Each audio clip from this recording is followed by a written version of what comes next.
I'll go through. So we have a user domain which has couple of fields in it, and then we have a KYC domain which has another couple of fields, which is like ID, user ID, and the user ID being the common key between both. And then we have a KYC profile, which is sort of a composite of both, where you use a user ID, name, gender, age, and document which was used for verification, sort of. It's just a basic dummy sort of type of domain.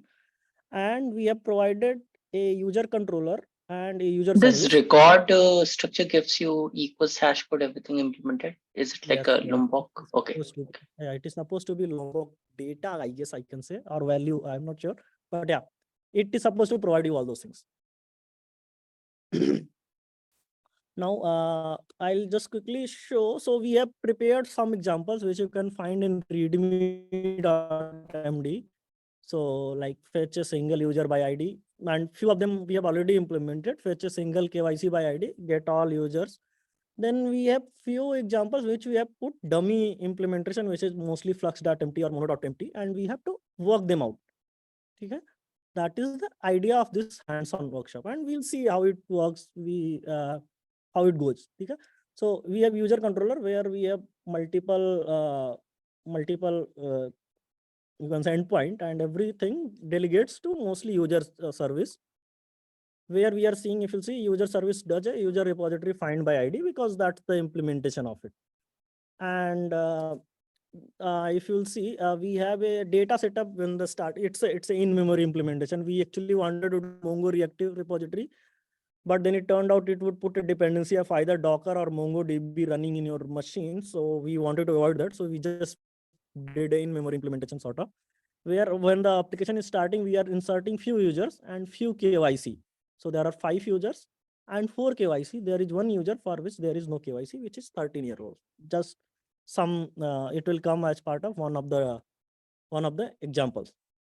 So what we'll try to do, I'll just show, I'll run it and show it to you guys, and then we'll try to like take the example number 3, 4, and 5 and try to work it out. What did I do? I'm sorry. My bad. Just muscle memory, I guess. I'll run the application with boot run. So it will start the application. And the sample of like all the endpoints which we have are checked in a Postman collection. So if you have worked with Postman, you can make REST calls and see them see the responses in a JSON format or whatever we are using. So I will just quickly show that. So if you'll see, we have get users by ID, and I call with 1002, and I get whatever details I had put for 1002. And then get KYC by user ID, it will give that KYC done for this user. And then we have the 3 implementation we had done. And then we have the 4th one, which is search user by name. So I pass BA in the user, and every user with the repository implementation of that is already done. So if you'll go to repository, there should already be a find by name containing. So you have to leverage this, which returns a flux of user. You have to leverage this and implement the user service. This one. So right now it returns a flux.empty. You need to implement it so it starts giving you the correct result, whatever all the users with BA in their name. Makes sense? Any questions? Anything? Sure.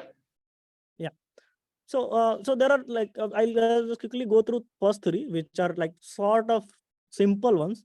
So search for users by name, get all users anonymized. So what we say here, the name, so like it's just a requirement where we are saying, okay, your name should not be visible and mobile number should not be visible. So you make the names as triple hash and mobile number as triple star. And then we want third use case is get all the users who are more than 18 years. So there is a endpoint called okay, that's at the end, above 18. And when you make this call, I should not want the user which are 13-year-old. Cool. So can we get down to that? And probably, let's say, to start with, we'll take 10 minutes. I hope people are doing it. If there are any questions, please let us know. So And maybe you can highlight those three in the README itself, those three exercises what we are expecting people to do. okay. So Maybe we can highlight. the three here. So first we Okay. are already implemented, market already implemented. The next block is there, which is three more examples. Let's try to do them, and if we face any problems, we'll see. Yeah, I'll stop sharing for time being. So just I'll keep sharing this thing. These are the three things that you'll be fixing. Look at your Postman collection, and these three APIs should work fine. All right. So for the first one, I'm getting result. So I'm getting, I think 1, 2, 3, 4 records I'm getting. Foobar. Will have a BA in their name somewhere. Capital B, small a. Yeah, it's there. Foobar is coming. Bar Baz. Then Baz ball and J ball. Yeah. Next. Okay. Next is get PI masked. So what is this meaning? PI masked. So if you'll go to the README, probably we'll have said, but I'll repeat it. We don't want name and mobile number on the response. Replace the names with triple hash and replace the mobile number with triple stars. Okay. Triple stars. Okay. Is anybody done with all three? Yeah. Yes. Can you share my screen? Okay. Where is the screen sharing? It will be down. Yeah, you can see. Oh. Can you see my screen? You can see screen. Okay. So I use something like this. Find all user. Yeah, correct. This is the Flux filter. So if I go into User ability. Yeah. Call this send. Okay, it returns you blank. Can you please go back to the user repository dot find all dot filter user dot age is greater than. Can you please call get all users? I just want to see the first one. I just want to see if there is a just go to the Postman and call the first or second one. Get all users. Yeah, that is returning of five now. Then get PII masked. Okay. Yeah. Get all users. Find all. Yes, it should work. Can you please go back to the implementation? This is interesting. Find all dot filter. Yeah, this is the correct one. maybe bracket. No, okay. Shouldn't be the case. Oh, okay. I did not restart. Oh, okay. That's what. This is very bad. That was a tricky one. I did not start. Again, I have to restart. Yeah. Find all dot map.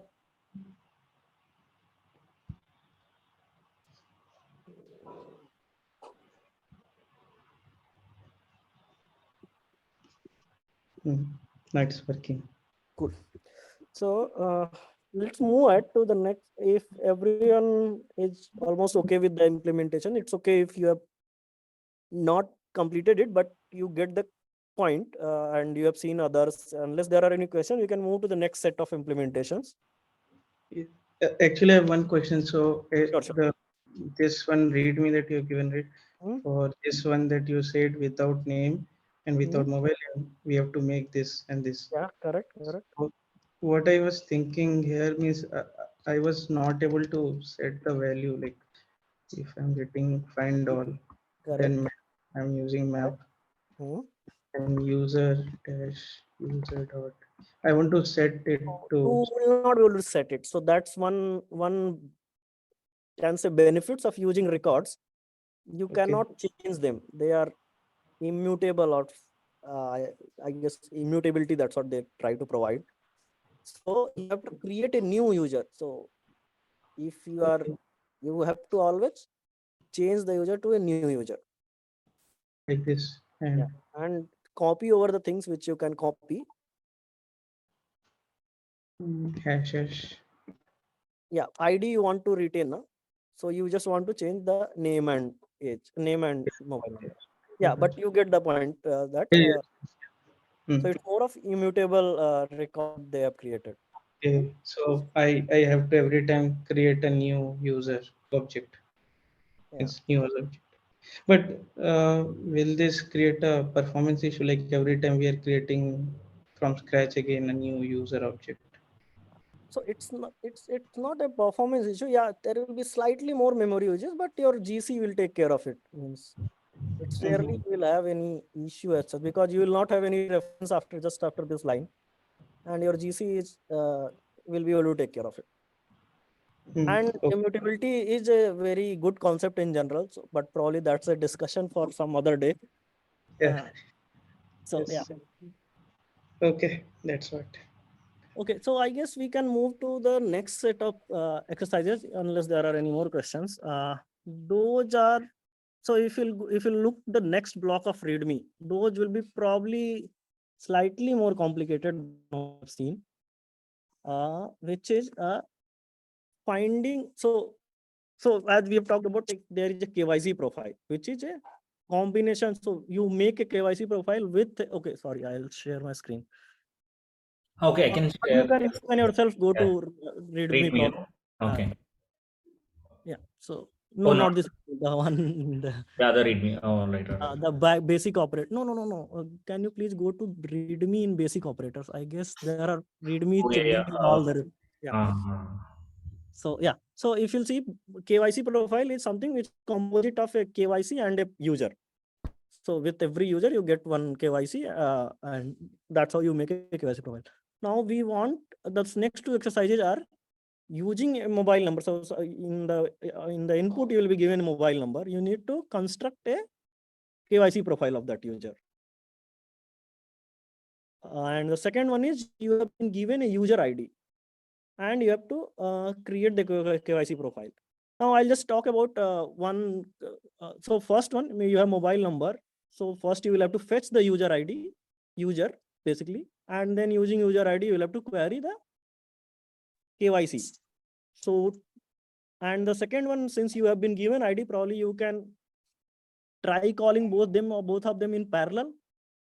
That's the idea we want to leverage. So one way you will have to do sequentially call, first get user and then get KYC. The second one, since you have been given the primary key itself, both places, so you can actually try to call them in parallel. Let's try to implement these two.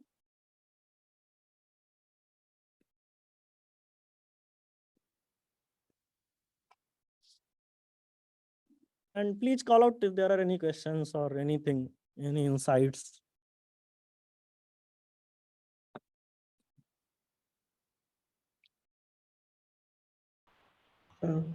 Yeah, so Nitunja just wanted to show one thing.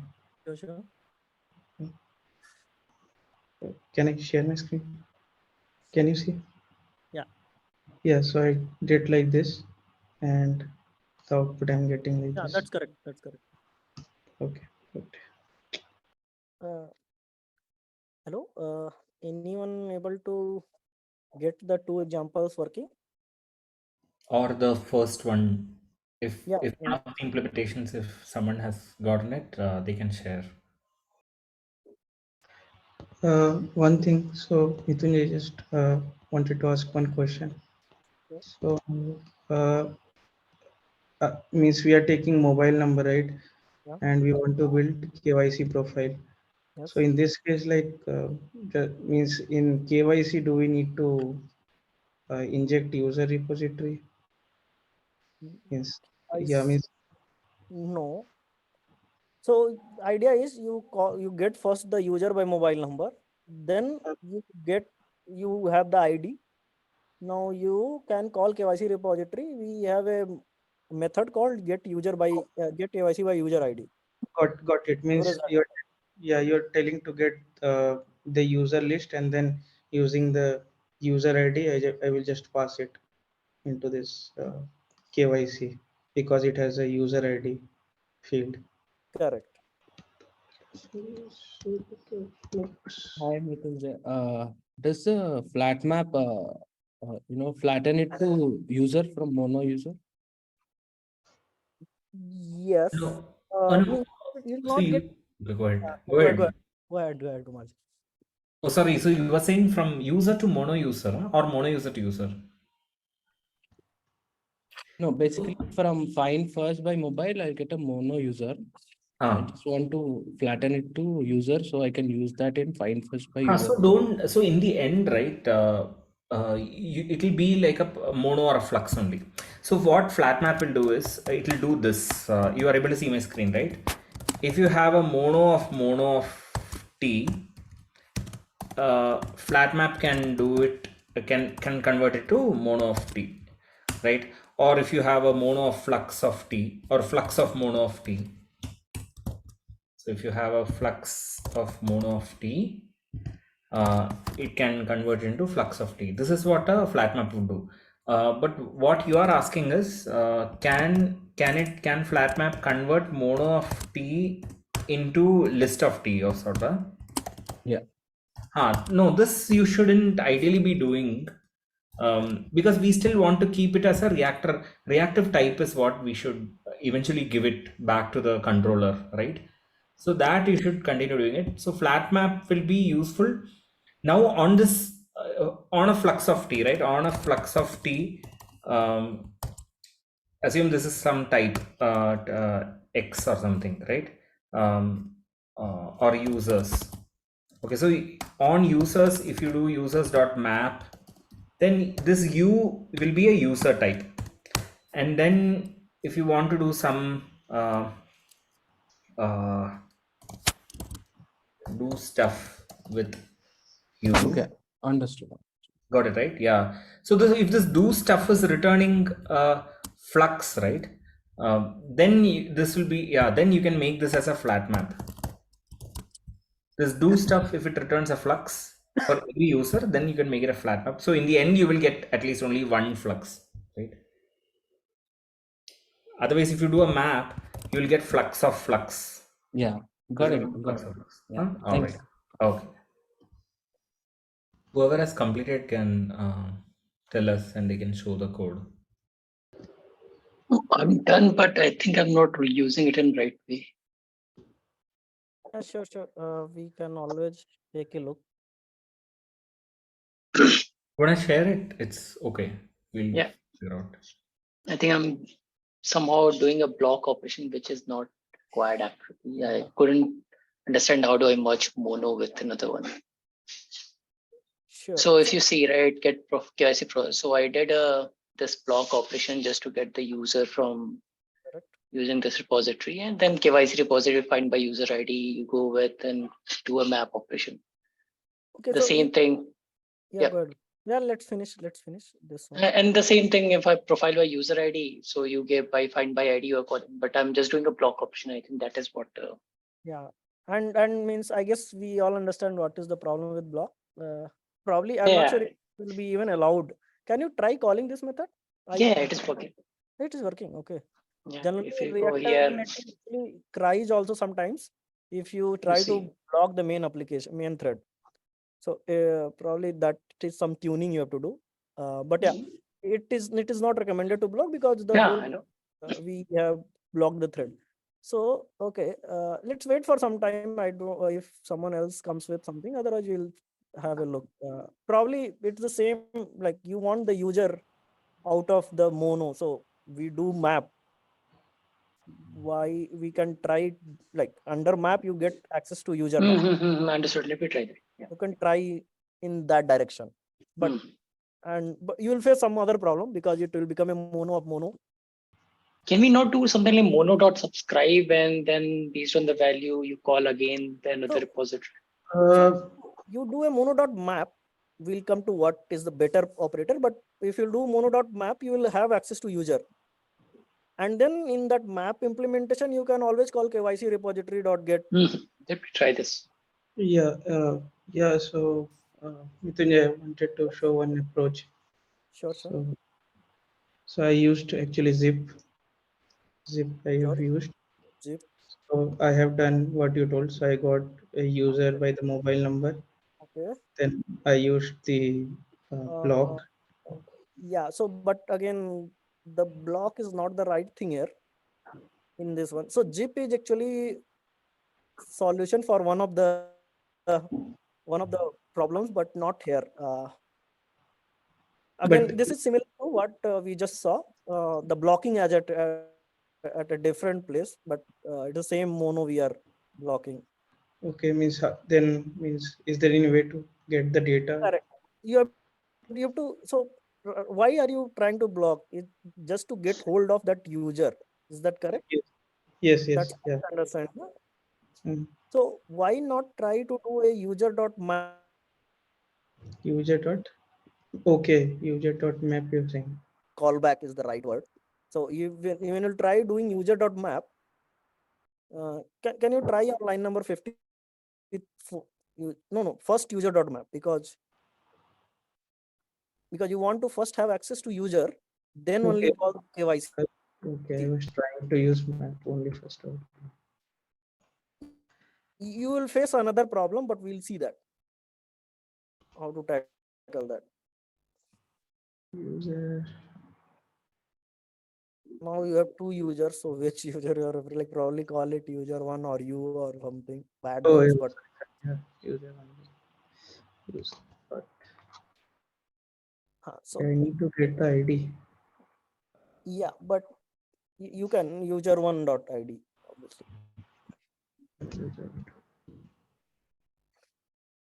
I need to get this out.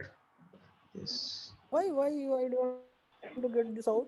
So that is one of the things you will have to, that is one of the learning curves of reactive programming. You will have to work with the pipeline, or I don't know if you from the Node.js or JavaScript world, it's called callback.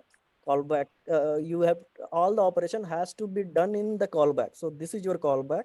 Now your next line of code has to be executed if it's dependent here itself. So you can't get it out. You call the KYC repository inside itself. Okay. Does it make sense? Because it's a call. So it will be executed once the data is ready. So you cannot get it out. Okay, means you're telling that within this map only I write when the data is available, I want to call another repository. So that will be happening even in that lambda. Okay, got it. Yeah, got it. Doing that. Yeah, doing it. So I guess we will be running out of time because it's 12:45 and we have, I guess, two more things. So actually four more. So I'll quickly, if anyone. Hello, Chandra, you were saying something? Yeah, sorry. I just want to share, is this solution correct? Sure. So means there could be multiple ways of doing it. It's just not blocking. We do not want to block because that beats the whole purpose of using reactive. I'm not sure. Are you sharing your screen, Chandra? I cannot see it. Sorry, just. Sure. Yeah, I have some restriction on my Mac. Sorry. Okay. You can probably paste the list. I'll paste it. Yeah. Paste it here. Sure. I'll just share my screen and show the implementation which I have. Obviously, there could be slightly differences in different implementations. where is hide? So if you'll see, this is my get profile, get KYC profile by mobile. So I find the user and I do so first, like before, like I just want access to flat user. So I do a user.map. I have user here. Now I call with that user, I call the KYC and I do KYC is also a mono and I want a KYC profile out of that KYC and user. So I say build profile, which takes a user and KYC and gives a KYC profile. Is this okay? And the problem is this map. Okay, can I expand to anonymous class or something? Yeah. So this will probably, so if you'll see this, okay, all right. I just want to show it after replacing it to lambda. So I have anonymous class. So if you'll see, this one returns a mono of KYC profile. Is that correct? Everyone with me? Yep. Yes, yes. But what I want it to return a mono of KYC profile. So this, if I were doing a map, this will be crying saying, okay, the output is mono of KYC profile, but what you are giving me is mono of KYC profile. Because there are two layers. So you have a mono, you did a map on that, and that is also getting a mono only. So it's like mono of mono. So for that, I have to do a flat map. And that will be the one of the solutions here. Any questions here? So I think that a rule of thumb to remember over here is that whenever you have a nested publisher, Yeah. right? Okay, you have a mono of user. Okay, so that is a reactive data type, right? For each of the user, you want to call another database, and that database call will anyways return you again a mono or a flux or something, right? So whenever you do this sort of a nesting of repositories, I think these are some of the clues that you can think of when you want to apply flat map versus map, right? So assume you earlier remember when we tried to find by mobile number or something, there was one example, not find by mobile number, there was one example, right, where we were simply doing or that get users mask PII and all of that, right, where it was a flux of user and we wanted to do something on each of those users, but that was not a DB call. Like for example, this masking is not a DB call, right? Kronos You operation. get the users and then you just simply want to elide some of these fields. So that is not going to be like a flat map because you are not going to do a reactive call. But here you are doing a nested call, right? First you are calling the user repository. For each of those users, you again want to call the KYC repository. So if you keep doing it and if you don't do a flat map, it will become a mono of a flux and all of that. And especially this is like one point, this is a learning curve. And when you would be doing reactive programming in production applications, you'll be like often tearing your hair on, oh, suddenly it became a mono of flux, like three nested data types and all. So that is because of the inappropriate use of map, where you should have used a flat map, there you're using a map. So that is the thing to remember. All right. So we'll move to the next one, which is get KYC profile by user ID. Now here we had a dependency because we had a mobile number, and to call KYC, we have to have the user ID. So we had to make it sequential calls. Now here we could always make it a sequential call because we have user, you can always get first user and then get KYC.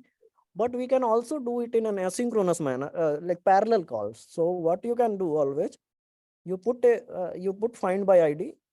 You have the user. You try to find user. You try to find KYC for that user, and then we will use mono.zip. So which is given one mono and another mono, it will zip and create a third mono out of it using some type of zipping. And the zipping we have is build KYC profile, which we saw before. Takes a user, takes a KYC profile, KYC, and gives a KYC profile. Questions?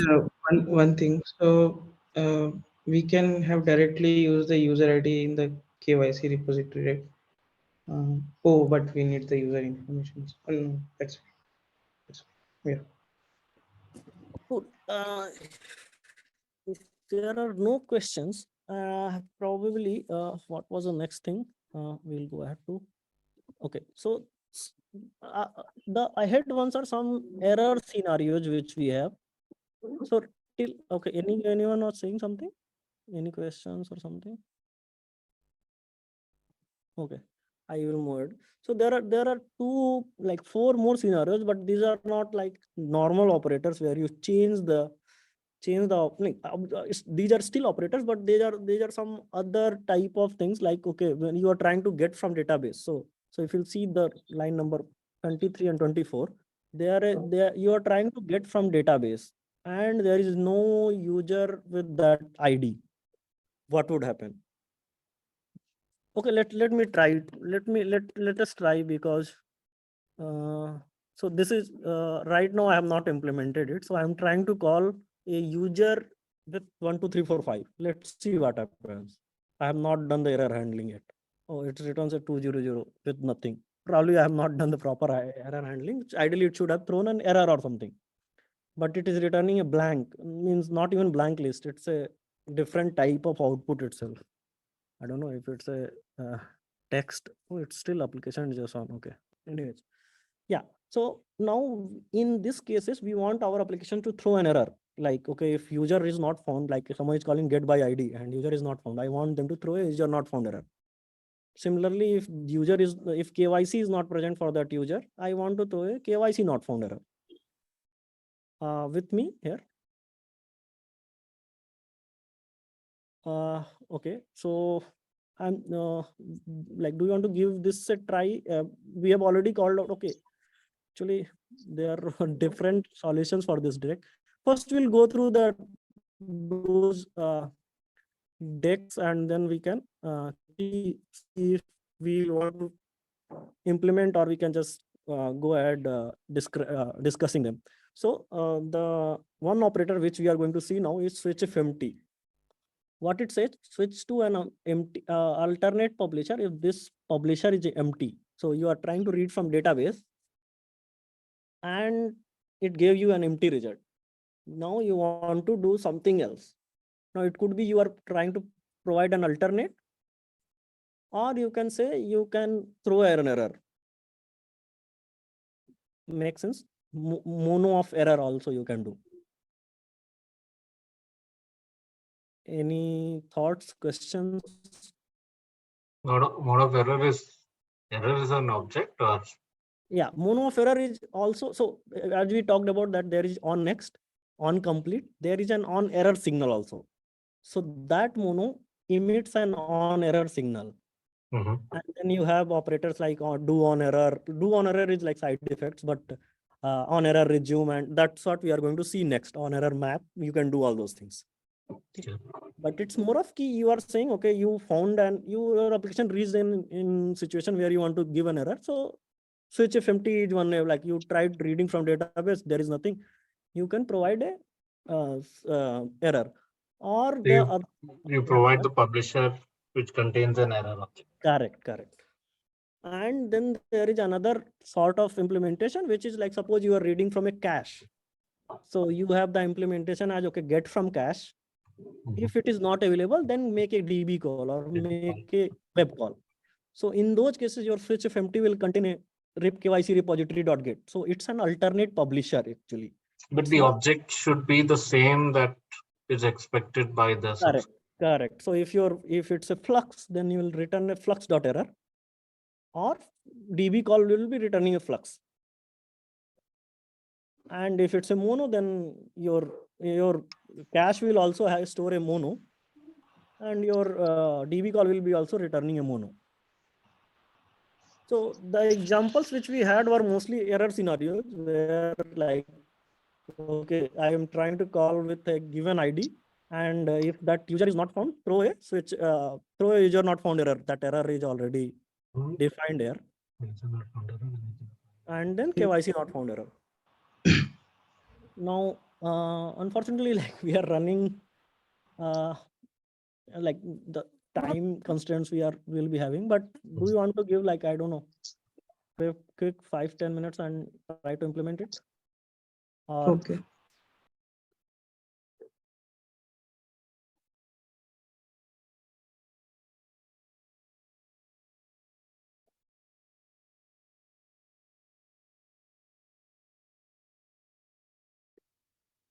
Hi Randir. Yeah. So Dubezi, Randir is sharing a screen. Yeah. sure. Yeah, so you want to call for 1004 because we have not configured KYC for that user. It gives a KYC not found, and the other one is gives a KYC not found error. Cool. Can you please show the implementation as well? Yeah, so it's as simple as that. You have done a mono.error, new KYC not found error, and similarly in this one, user not found error. Cool. That is expected solution also. So I'll quickly share my screen and run through the last two operators which we wanted to talk about. And there are many more operators, but mostly this is what we wanted to cover. So one operator is onErrorMap. So what this says, okay, you have one error, incoming error, or coming from some service which you have called or some data source you have called, you are getting one error. You want to turn that into another error. So you say, like, there is an operator called onErrorMap where you can define predicate or based on class or based on some there are 2-3 overloaded implementations of it, where you can, based on those predicates, you can try providing a different error. Like you are getting error X, you can change it to error Y. That is one of the operators. The other operator is onErrorResume. So okay, you tried calling a service that gave an error. Now you have a fallback implementation or a default in case of errors. You can provide that. That is onErrorResume. So we have two use cases of that. By the way, before that, any questions on this one? Before we go on to talk about the examples of this. Then there are other things like do on error where you can log things and all always, which are simple side effects. But this is where you are turning them into something else. Okay, we'll quickly go to the examples then again. So there are two. So when you have one, we have created one get user by ID now. So in that one, we want a flexibility. If I call that get user profile by ID, specifically this one, KYC profile by ID. Where is that one? Yeah, this one.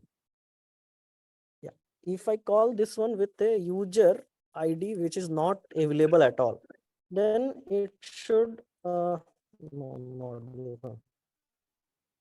Then it should give me a resource not found error, or actually right now I have called it KYC profile not found error. So if user itself was not present, then you should keep returning me a user KYC profile not found error.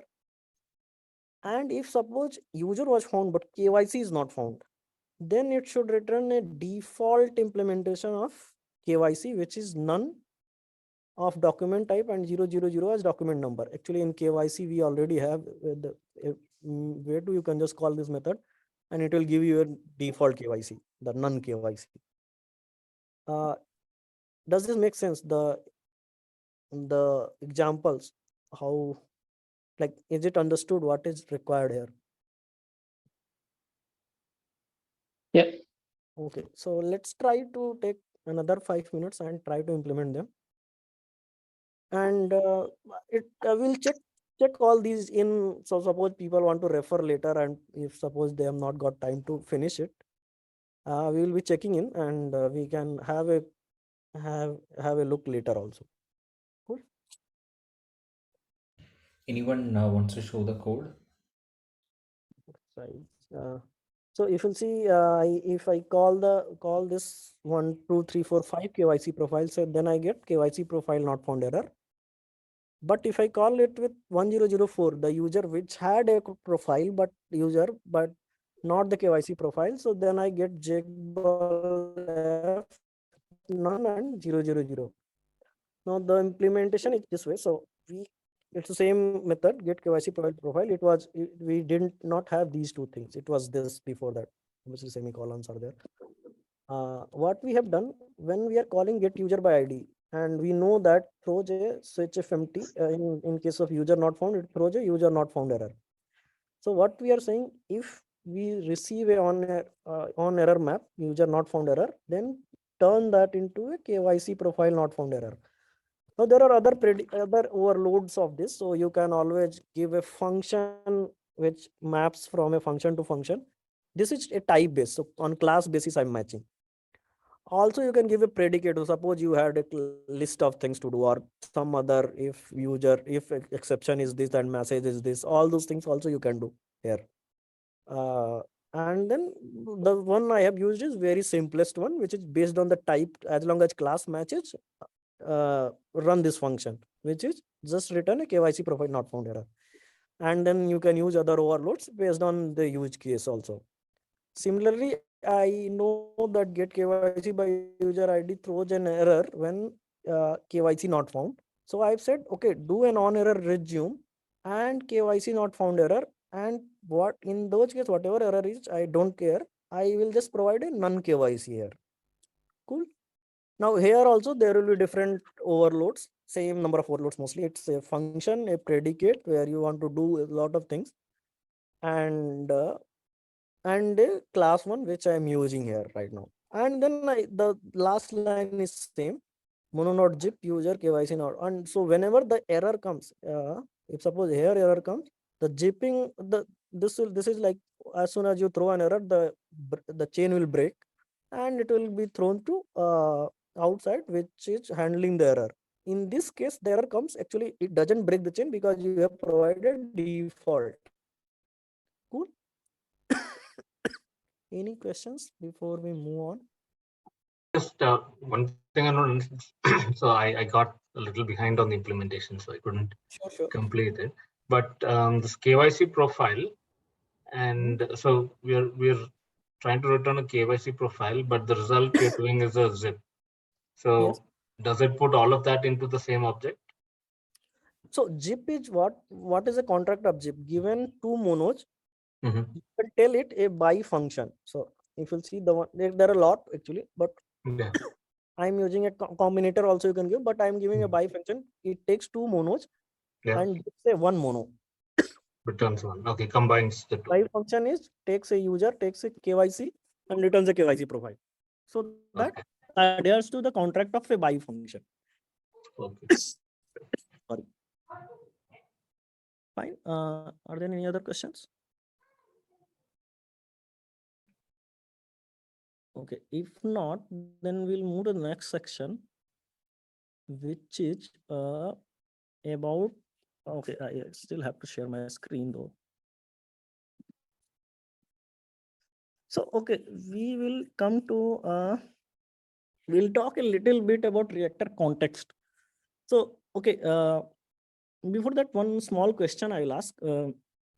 So have we ever faced a situation where like we have to do something like this?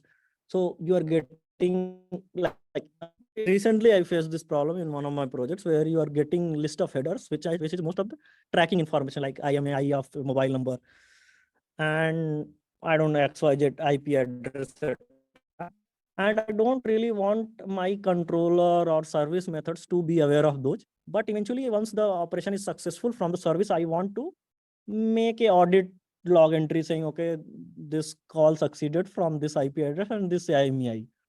Now, I don't want to touch things in my service or controller. I don't want to pass this information around. Does this make sense, at least the requirement wise? Have we faced something similar before? Anyone? Means you're saying for the audit log creation? Yes, you can say. I have some information which is coming in headers, but I really don't want to pass it through controller and service and all those layers towards the end, but I want to access it at the end. You don't want to do it in thread local, right? But I don't think that would be applicable here. Yeah. So have like, are we aware of the concept of thread local generally? What is the thread local? I think I did for one of the projects like multi-tenant system where I was using thread local. Okay. And generally, I what you do, you attach something specific to the request in the thread local, and then you can access it anywhere in the request processing. Yes, correct. So That is mainly for database changing based on tenants, I think I have okay. Yeah, used. yeah. Could be one way. That could be one use case. The use case, there could be multiple use cases, but the whole point is I don't want to pass it through the whole chain of method calls, etc. I just want to access it somewhere in the life cycle of the request. That's just point of time. Probably there is a library which takes cool. So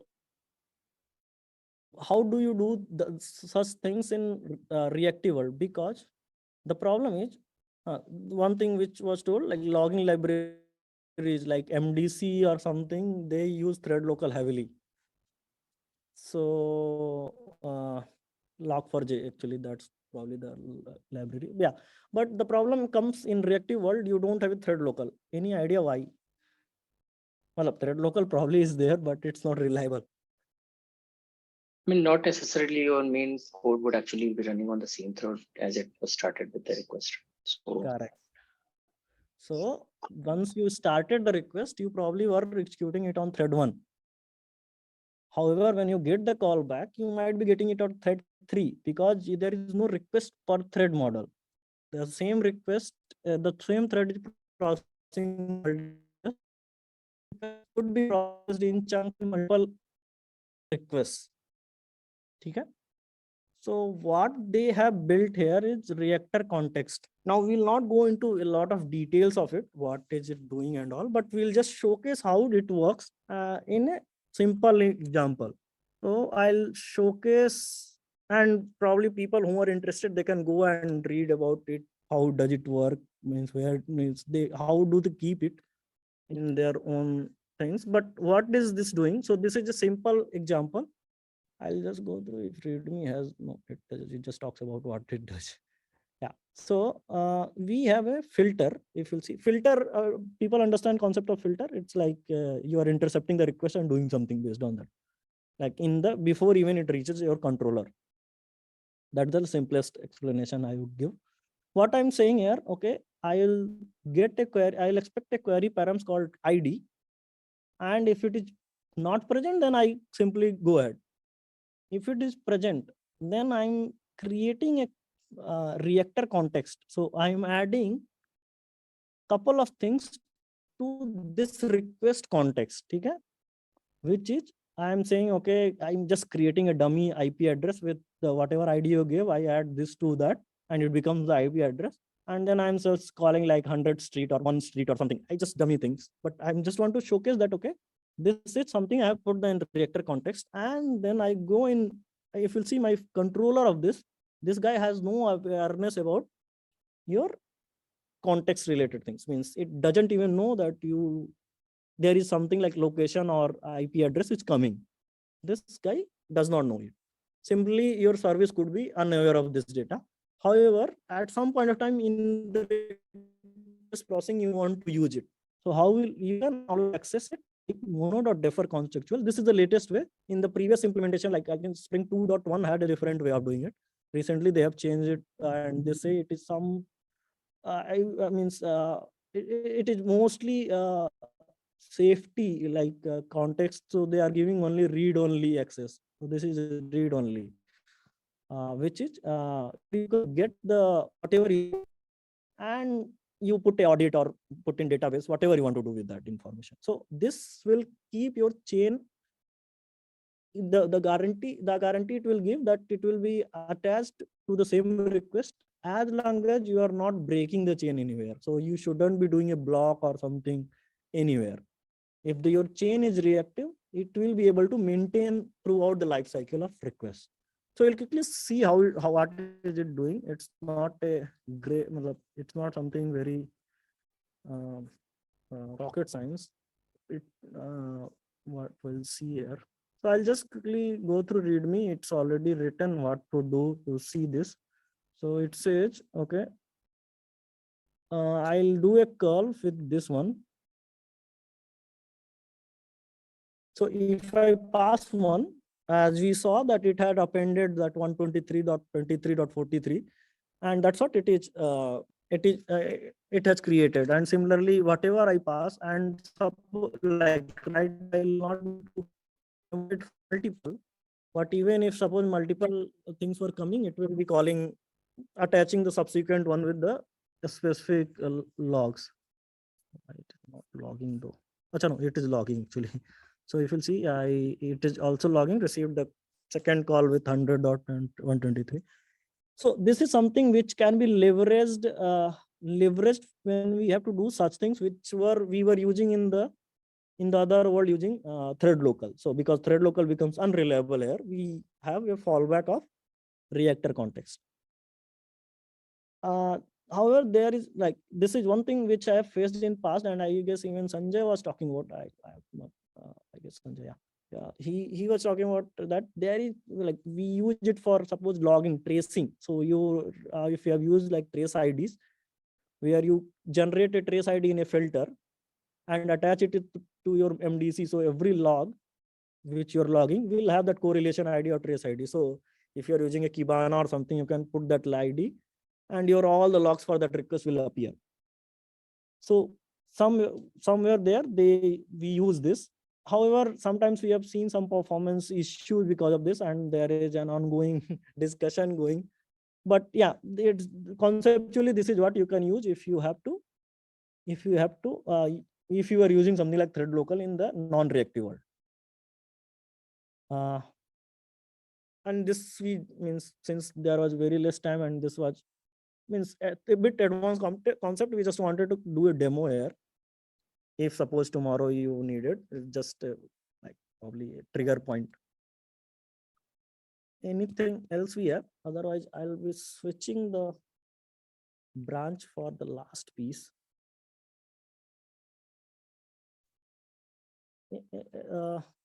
Until what time this context would be available? Until we have a blocking thing or the request is over, right?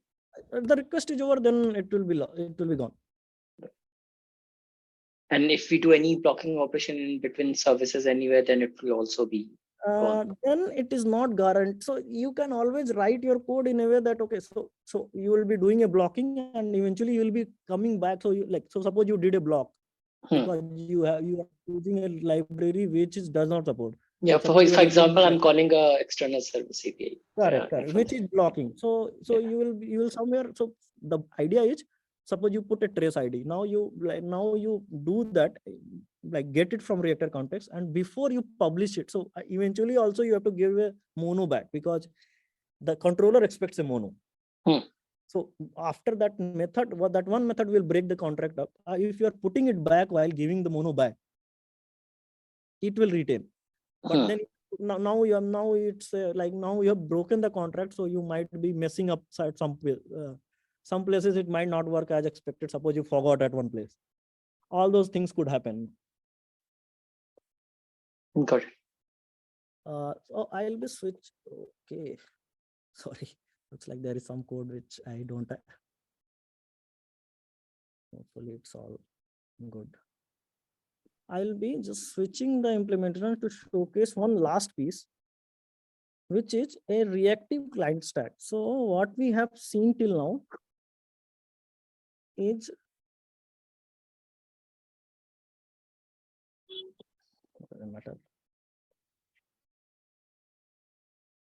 so what you have seen till now, we are calling this from Postman, and it's blocking actually. So even though if it's a Flux, it's you are actually waiting for whole things to finish, and then your client is showing it once everything is completed. Okay, what we will be trying to show you a reactive stack completely, where your client is also reactive. How would this look in case your client is reactive? Okay, means if that could handle something like, okay, give me the events as and when they are occurring. Cool. So that is the last piece we would like to cover. Kumarji, please add anything if you have here before we go there. No, I think after this we'll talk about the miscellaneous 2-3 points. I think this we can definitely show whatever you're planning to. So I've gone on a branch actually because this required a bit okay, what is this? Exception opening document. I guess I have Mongo running. Oh, it exited. Nice. Maybe what we can do is we can talk about the miscellaneous things and then Sure. get this working. I'll quickly look into what is going wrong here. Oh, sure. So maybe I can share my screen. Yeah, just like a few parting thoughts, all right.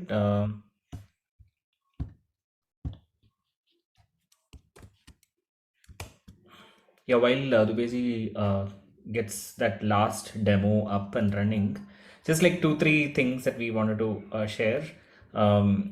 Definitely, reactive programming, it's fun, and as few folks were saying on the chat that there is a climb that is associated with reactive programming. There's a paradigm shift, very similar to what you had underwent when you switched from, say, your procedural programming. In college we used to program in C, and we were like dumping code after the other, like a lot of code, and then came object orientation, and then we got this whole thing of encapsulation. Then over time we came to this functional style of programming. That itself was a mindset shift, right? Similar to that, I think this also, I would describe this as a mindset shift. It's a paradigm shift because you are working with these reactor data types. And also you will have to make these connections between, we learned a lot of theory in the first part of the session, right? Which is around threads and all of that. And then later we spoke about Flux, Mono and all of that. How are these connected, right? That sort of a mindset shift is also needed when you work in reactive programming, because if you have that connect always established, then you may not make mistakes like unsubscribed publishers, orphaned publishers, that sort of a thing. You will not make mistakes. So that is one definite mindset shift. Then something on testing. I think testing wise, nothing much changes. Your functional testing, API testing, all that continues as it is. But in your unit tests, you might be doing block and all of that, which is perfectly fine. Like these are unit tests, and you're anyways not going to read the database, all right? These are going to be, you might be stubbing out some responses of the database, and there you will have to while asserting, you will be doing a block call, which is totally fine. So I'd encourage all of you to also try. So we'll be sharing some repository links, and in that there are some placeholder functions to fill up. So there you'll be able to see this block and all, which is fine. So you can try that out. Other than that, blocking calls, yeah, strict no, because here blocking is very, very critical, because you only have a handful of threads. Netty has only those a dozen threads, and then if you block on some of those threads by calling a block call, right, then it's essentially going to hog that one thread, which is going to be like really destructive. So stay away from calling that block API ever. You should only require to call block in your unit tests. I think that is allowed. Other than that, it's definitely a no. And in fact, Dubeji was mentioning sometimes you can use a tool called Blockhound, which will spot out any blocking calls. It might see these blocking calls might happen under the hood also, right? You might be using some API, you might not be suspecting random.uuid generator, right? So that is an API which you wouldn't suspect that it would do a blocking call internally, but this Blockhound tool will kind of surface those calls, which you sometimes take for granted that it's like an in-memory operation, and you might unintentionally call it. So there are some best practices in case you have some blocking calls, like better call it on a separate thread pool. You can, there is a Mono way of doing it, subscribe on a separate thread pool. This is especially when you don't have a reactive API available, but you don't want to block the whole thing. So you can do that.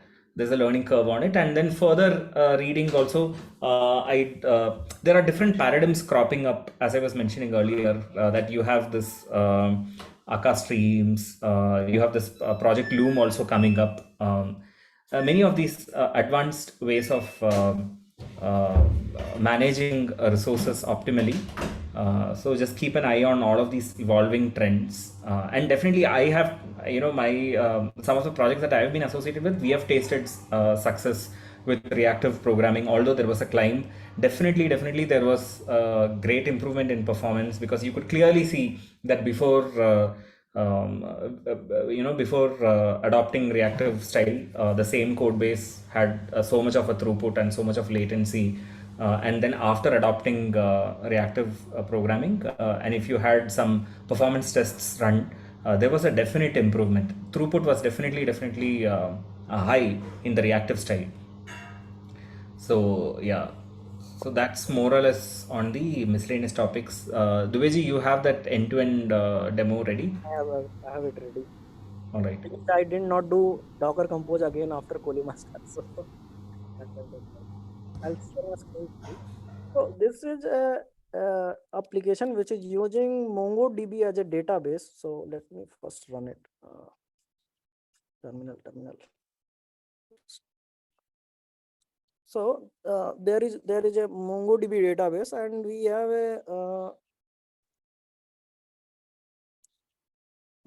a event data setup similar to what we saw there, but it is doing a bit differently.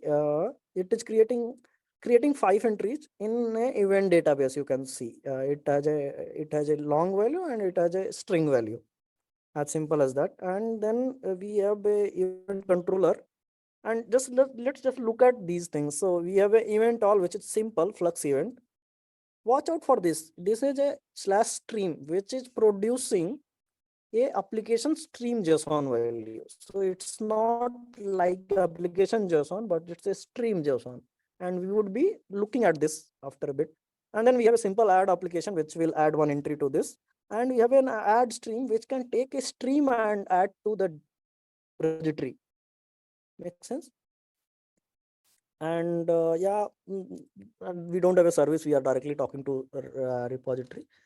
I'll quickly go to README and check what all it's saying. So it is saying make sure the application is running. Okay, visit this application. So we'll go to this one. Actually, it's on the top level also, so I can mostly. So this is. So if you see here, I am on the all page, which is application JSON, and I can see. There are 5 applications, 5 events, which was inserted during the data starting, like in the starting the application, data pumping has happened. Now it is saying like we'll go and make a curl, and we'll add an entry to database using the add API, which is the general API. So let's call that API. It's as simple as that. It returned me a success, and if I refresh this page, I added actually basically 11 and hello world. So it has added 11 and hello world there. Now this is quite simple. Now it says, okay, go to stream. So let's go to stream. Now here you will see, you are seeing those 6 entries. So first 5 and then the one which I added. However, just watch out. This page has not finished. The loading is still going on. Okay. Now let's try to add one more entry. I have to change the ID. So I have given a 12. And if I go here, it has automatically got this new entry. So I have a 12 already without even refreshing the page. Now this is when I added one entry to the database. Now let's try to add. So we saw there was a add stream also, which can take a Flux and keep adding as long as there is a publisher pushing to this repo or this endpoint. So for that we have a reactive upload repository, reactive upload file. It is a web client. So if Kumarji was talking about there is a reactive client, this is that client which is saying, okay, every 2 seconds.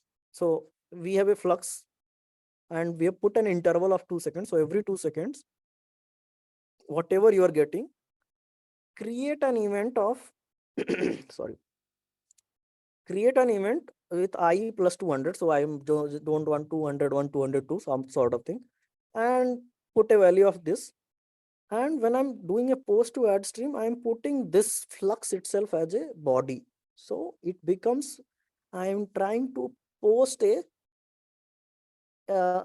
Flux, which is actually indefinite. In this case, I have not even put a range.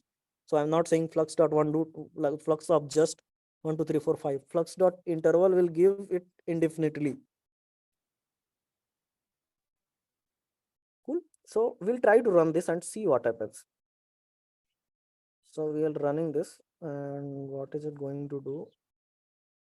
So if you'll see, it is creating a new client, it said, for this. Now it is making, so it inserted 200, then 201, 202. This is all it is inserting in the same order. What do we see on terminal? Terminal, it is saying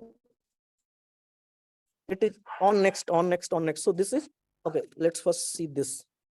So this is our browser, and it is continuously getting all the events which are getting pumped in. So right now, what we have got is an end-to-end reactive stack. So there is a producer which is pumping data to your server, and then there is a consumer which is getting data as soon as it is pumped to the your server.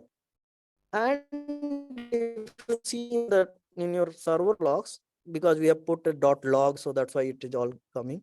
So there is a like your publisher, which is your data, like your controller, or actually it's your database, in this case your publisher, the reactive repository, that is giving you on next, on next, on next every time. Actually, I have no idea why it says onErrorResume, but it's an on next signal. Whenever there is new element, it is publishing it. And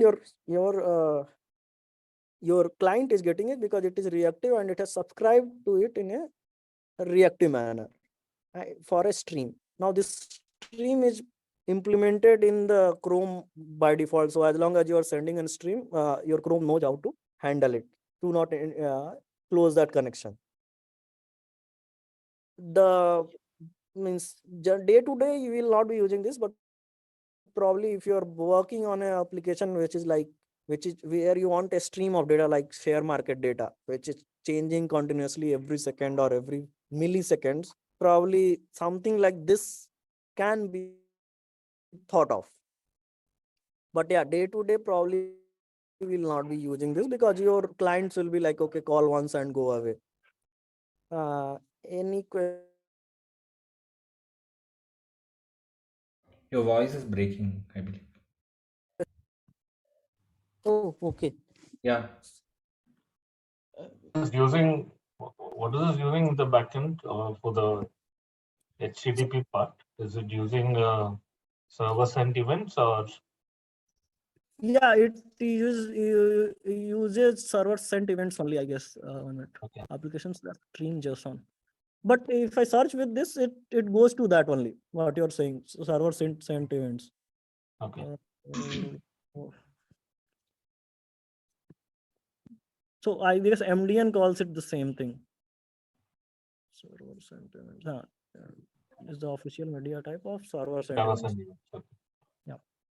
It is internally server send events only. Yeah.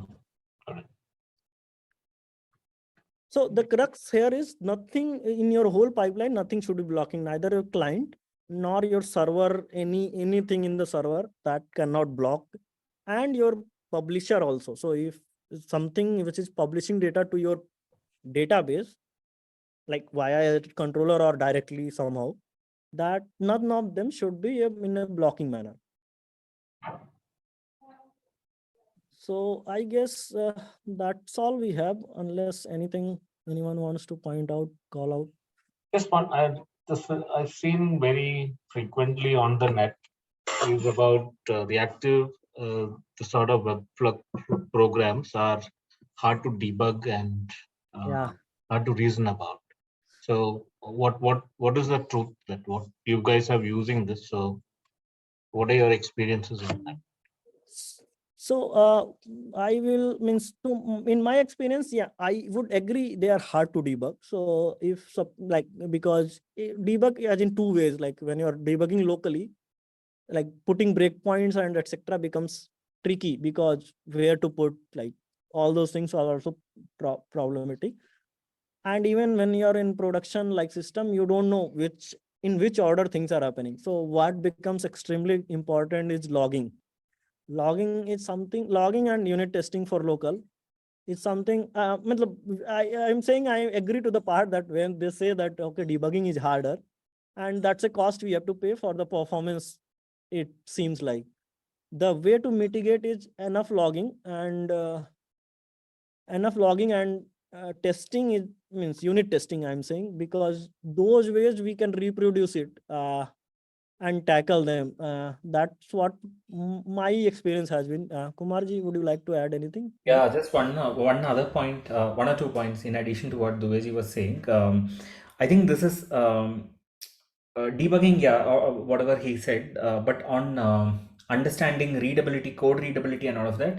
I think that is again a perspective change itself, because imagine you have to, if you read a lot of chained operations, right? Map, filter, whatever. It's no different from a regular functional programming paradigm, because reactive, right? Other than these data types, I think it is the principle still remains that there is a pipeline of operations or operators which you are weaving together and you're executing in a pipeline, right? So that sort of a readability, it is a climb. It's a paradigm shift, right? First, initially, when you read 10-15 lines one after the other stitched together, map, reduce, filter, this thing, you might get lost, right? You might tear your hair.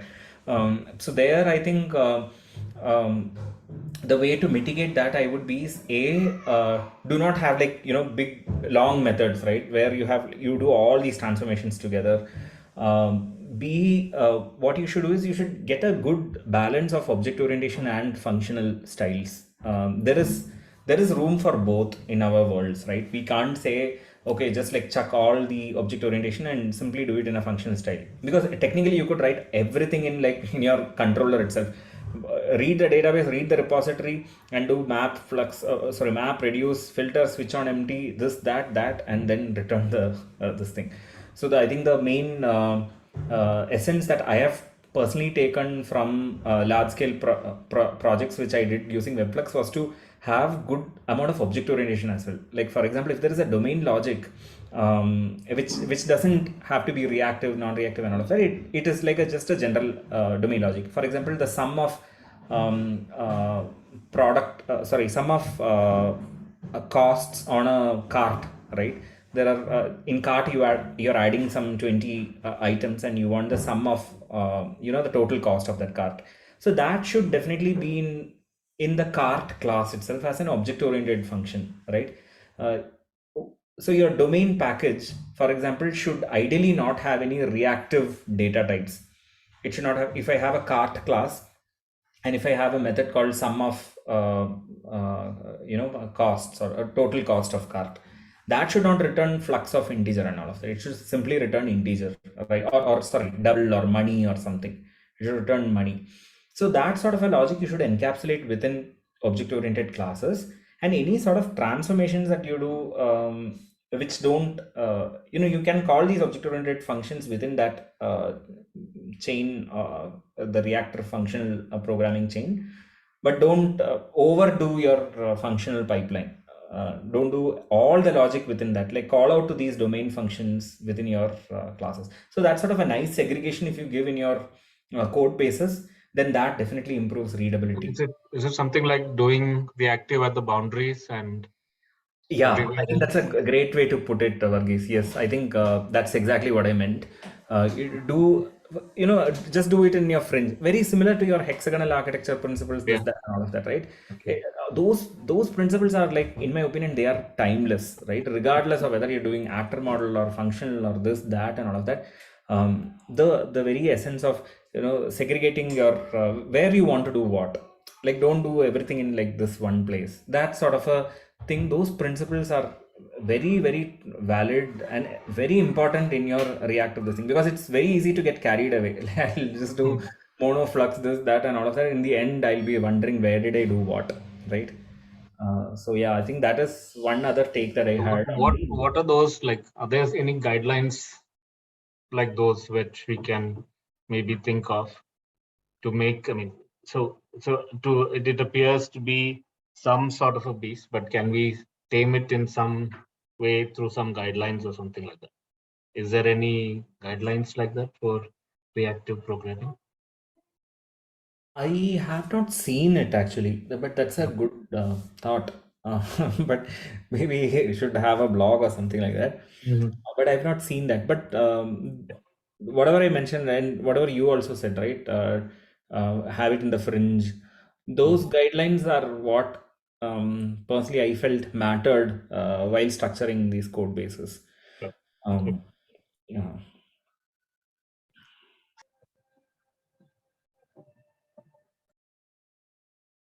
One question, like for tracing, you guys like, can we use like Spring Sleuth here, or how like we trace the things here?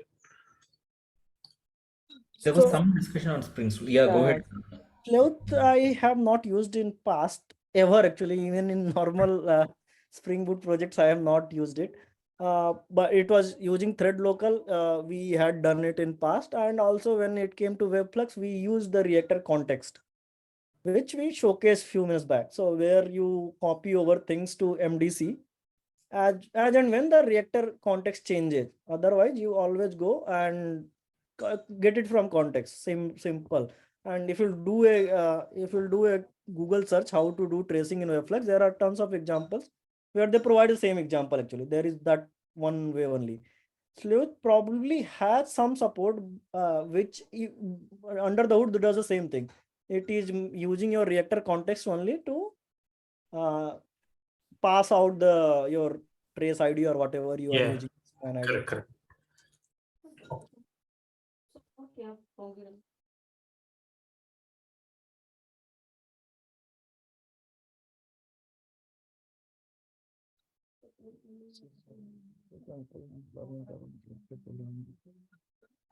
So sources,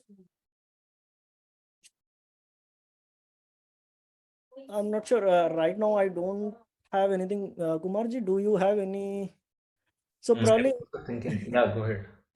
No, I was just saying that yeah, mostly it's the problem is these examples which we'll probably find on net also. Those are like very dummy examples unless you are actually, because here it's all reading from, unless you are reading from an IO, that problem of like why should you be reactive doesn't come itself. So yeah, mostly pet projects where you are doing, means I would say pet projects while doing CRUD operations, but make it a bit more complex, like go one by one. That's how I had started my journey, like doing a sort of order management system and then trying to convert it to a reactive world and try to perform multiple CRUD operation itself. That's how it should be. Official document, that would be really helpful. But how you write asynchronous code, how do you change your mindset in terms of callbacks and multiple level of callbacks, that is something that would take time to understand. That takes a lot of time to change the shift. At least I feel that.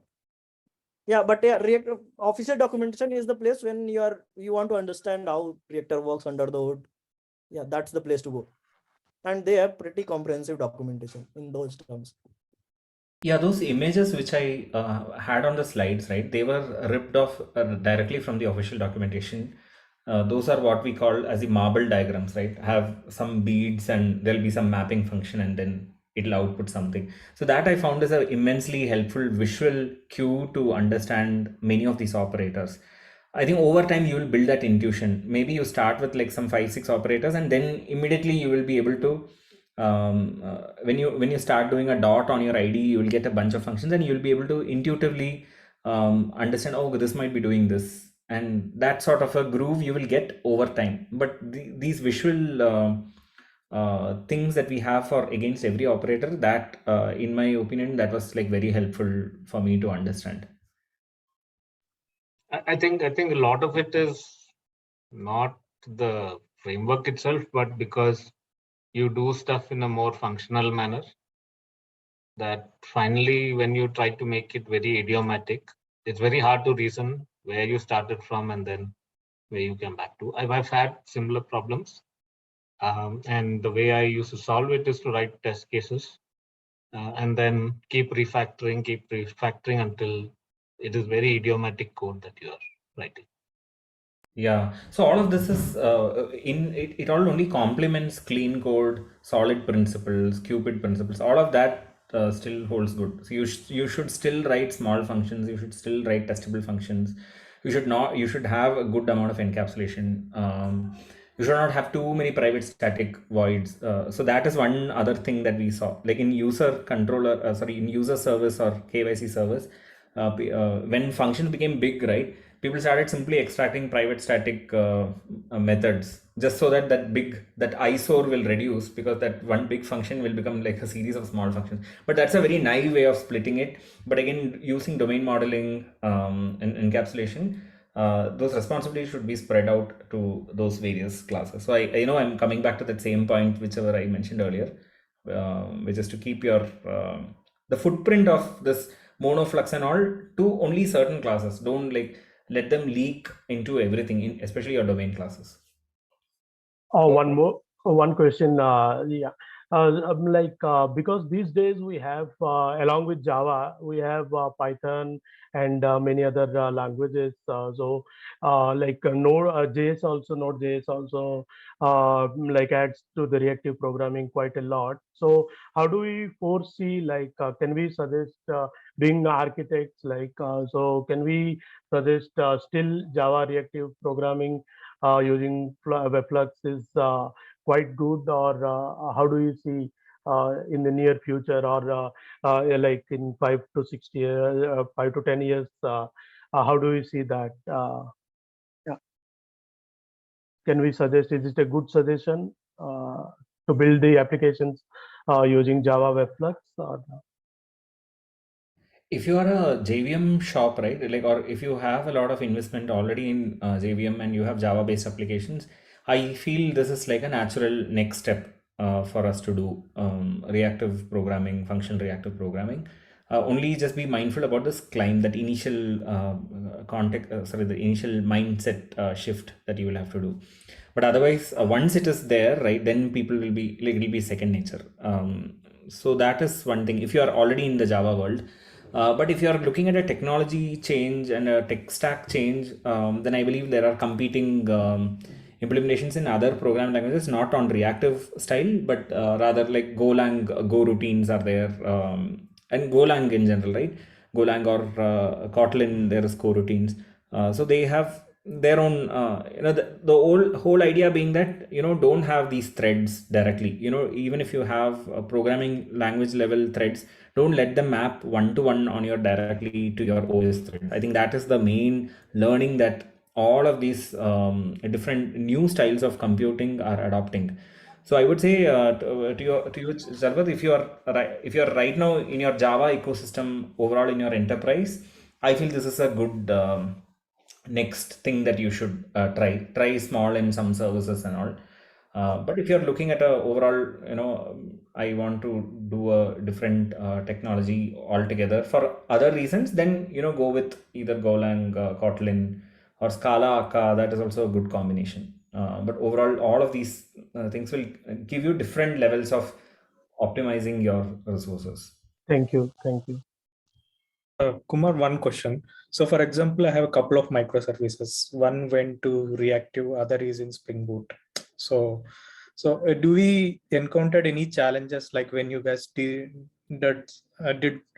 migrated some things, like have you encountered any challenges, or like it's smooth, like when they interact with each other through Eureka or something, right?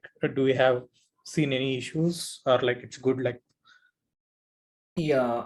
Okay. Yeah, I can maybe start off then, or Dubiji, you want to answer that? If those are two different independent microservices, at least I have not seen in past any downsides. They are working within their own boundaries and communicating over HTTP or like a message queue or something. So I have not faced anything if there are two independent things. if we are migrating a Tomcat based application, like non-reactive application to reactive, actually I've never done it, but I feel there would be good amount of challenges depending upon how many specific container specific things we are using, apart from actually writing the code in certain way, like from changing it from like traditional sequential way of writing to writing it in callback manner, or whatever we call it in the different world. But yeah, you are waiting for the data, and when the data is available, do something. Apart from that, when we start using things which are specific to containers, servlet container, like okay, and filters or thread local, things like those, which are probably changing a lot in the different worlds, those has to be taken care, and those are the points which we have to look for when we are migrating. Okay, thanks. There's one other last thing around it is that you will always find an upstream or a downstream service which is not reactive, right? Correct. Or you might find a database which does not have a reactive driver. So at that point of time, there is this whole concept of you can always convert that blocking call to a reactive call. When I say reactive call, it's a pseudo reactive call because all that you're doing is you'll create a separate thread pool and subscribe on that. So there is this whole thing called Mono.from callable. That is the thing, and you wrap that blocking call in that, and then you subscribe on an elastic thread pool. So there is one standard way in which I think even if you Google in the internet, you will get that. How do I call a non-blocking? How do I call a blocking call in a reactive context? So there is one way where you will wrap it into a gift wrapper of a mono. I think that is there. Other than that, I personally didn't feel any challenges when you have to work in an ecosystem containing reactive and non-reactive applications. If you're like a small service somewhere in the middle of like an ecosystem of a lot of services, it is just this part that you need to take care of. Like any blocking call, you will be able to convert it to a reactive call. Okay, thanks. And let that not deter. So although earlier Dubeyji gave this full example of an end-to-end reactive streams, you don't need an end-to-end reactive streams to reap benefits. Even starting off one service in a reactive fashion is definitely, in my opinion, even though it might be talking to 100 other non-reactive services, it is still going to be an optimization resource consumption wise for that particular service. So that I feel is it's a good starting point. Even if you don't have to convert all your services into reactive, although that will be ideal in the end. Yeah, only my concern was like if you guys are not faced any issues, then okay. Like for example, if one application is Springboot and we changed it to reactive, when they communicate over the HTTP, I don't think it will be a problem. But yeah, it will not be so that is more or less fine. Yeah, it's a more like same REST call, but it's there is no blocking or anything here. Like just it's correct. Cool, thanks. Yeah, I have one question actually. So, means just a general question as a whole. So, does every Java-based enterprise application need to have this reactive thing? Means if we start migrating, so does every Java enterprise application need to have reactive-based features in them? You mean if you have an enterprise and you have a lot of services, does every service need to have that reactive? Yes, means the whole application point of view. I'm saying like means let's say that an application is not reactive at all, but we don't need also a reactive thing in there. There should be some reason. If you're anyways doing a rewrite for something, then definitely this will be like a sensible default in my opinion. Other than that, I feel anywhere you feel like a lot of resource consumption etc is happening, those are also good candidates to do reactive programming. So go ahead, that's it. Yeah. So the only thing I was saying, as we said in the very early when we were talking about when to not use reactive world, the whole point of reactive is you are saving on CPU cycle. So you want to not waste your CPU cycles when your IO is happening. if suppose your application itself is very CPU intensive, for example, it is doing a lot of cryptography, it is doing a lot of algorithms which are very, very heavyweight, probably that is not the place you want to put a CPU, you want to put a reactive application, because then you will, those heavyweight things will be taking CPU time. And since you have just 4 CPU threads, you are actually hampering the requests which are getting just lined up. Yeah, Anish, does that answer your question? Yeah, yes. Yeah. Thank you.